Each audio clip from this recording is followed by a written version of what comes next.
Greetings, I'm Karnak. This is Star Wars Armada Explained. I had a request to look at Commander Sato, so I bumped him to the top of my list. So, Commander Sato is a rebel commander. How do you know he's a commander? Well, on his card, you'll see that he doesn't have any equipable icon upgrade slots in the bottom left-hand corner. Commander Sato is unique. If you look there at the bullet point in front of his name, it signifies you can only have one of him in your fleet. He is Rebel faction specific. Right there next to his point cost, you'll see the Rebel Lion symbol. He costs 32 points. His card reads, while a friendly ship is attacking a ship at distance 1 of a friendly squadron, before rolling attack die, the attacker may replace up to 2 die in its attack pool with an equal number of die of any color or colors. So his ability is pretty straightforward, but there still can be some confusion about how his card works. Again, try to make sure I'm presenting it as plainly as possible. So typically, with ship die or with making attacks with die with ships against another ship target, you usually can only roll the die that are you can use at certain ranges. Red die you can use at all ranges, but only up to long range, or they can only be rolled at long range by themselves. Blue is medium range, you can throw blue and red, and close range, which is a black circle, you can throw black, blue, and red die. Sato kind of twists that a bit. With his ability, as long as you have a squadron at distance 1 of a ship that you are shooting at, you can swap out some of your attack die to different color of die. So let me give an example of this.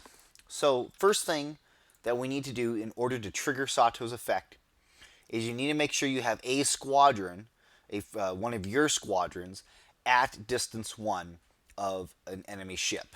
So we're going to check the range here. Distance 1 is this black circle here.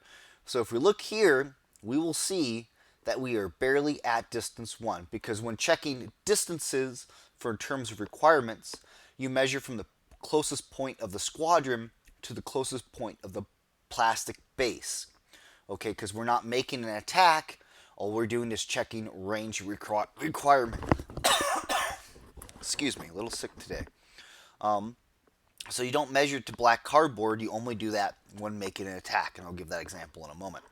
So in this situation, we've checked the closest point to the squadron, to the closest point of the ship, which is the plastic base, not including the shield dials. Shield dials do not count.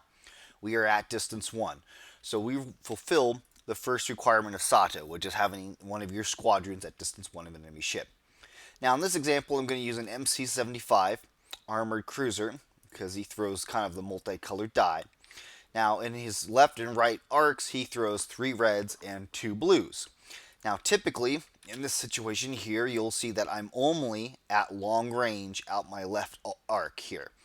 You see there when I draw a line of sight from my left to the ISD's front, I am out of blue range. I'm only in red range, so I can only throw the 3 red die. Now, Sato's timing is such that you choose the die that you want to replace before you roll your initial attack pool.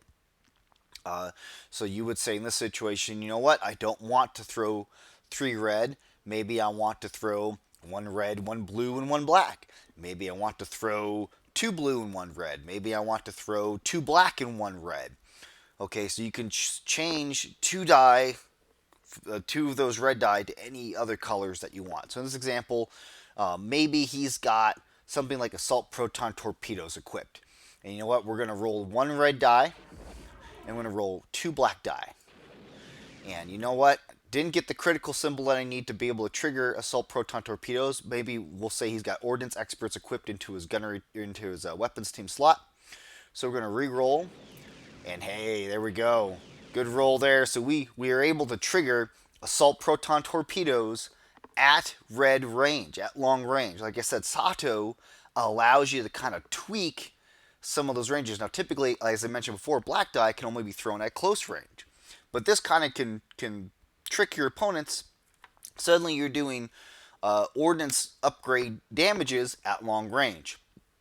A lot of people like to use Sato with like a hammerheads with the ordnance slot for this purpose. But so that's out the left side. So the Star Destroyer would take that damage. Now we'll say that we'll also, and again, make sure that when you're doing your attack, you're ranging from black cardboard to black cardboard. Okay. Remember, it's from cardboard to cardboard, not from plastic to plastic. Again, plastic to plastic is only when you're doing a check on range, not actual attacks. Actual attacks for ship to ship is from cardboard to cardboard. So now we're going to shoot out the front. We'll see here that we are actually at medium range with the blue, which with this version it throws 3 blue die. And we still have line of sight, there's no obstructions. And you know what? We're going to throw the 1 blue die, and we're going to throw the 2 black die. And again, didn't get that hit crit like we want, so we're going to use Ordnance Experts. And in this situation, we wouldn't have triggered that result. But if you had, imagine that with assault concussion missiles, assault proton torpedoes, that can get pretty crazy. Now remember, something like external racks wouldn't be used because external racks is something that specifically says can only be used at close range. And some people also like to use wide area barrage with Sato. So there's a variety of builds you can use. But that is Commander Sato. Excuse me.